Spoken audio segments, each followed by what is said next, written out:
Happy New Year! Today we're broadcasting live from my comfort zone. Now, why do we love our comfort zones? Well, it's because they're so comfortable. Because they're relaxing, there's no challenge, there's no stress, there's nothing to fear, there's no worries, and you can just relax and while away the hours and watch them tick past. And I got to thinking about comfort zones last week when I dropped my daughter off at the airport. She and her friend were heading off on a vacation to Australia and New Zealand. Now, I thought that was a great idea. Those are two countries that I love to visit. But then she told me that she was going to be renting a car to drive through the mountains of the South Island, and she'd be driving on the left side of the road for the first time in her life. And if that wasn't bad enough, she said she was going to go skydiving. Well, that put me outside of my comfort zone.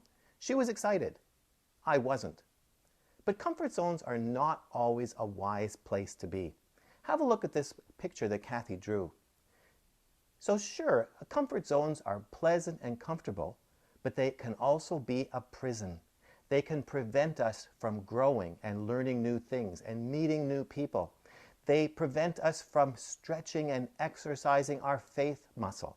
They prevent us from learning how to trust God in new situations. They prevent us from discovering new gifts and callings and anointings that God has placed in us waiting to be discovered.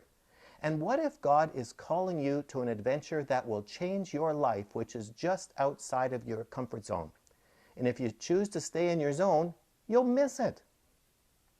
And look at where the key is. It's in the lock, but it's on the inside. You see, a comfort zone is a prison of your own making.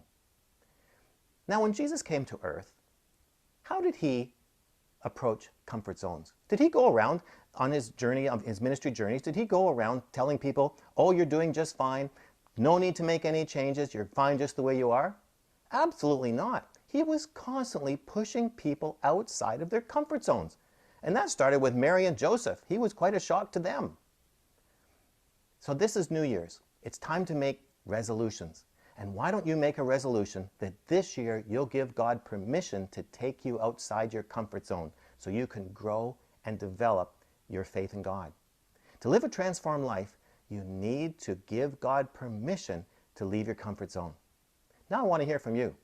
What things have you learned on the occasions that God took you outside your comfort zone? Just leave your comments in the box below.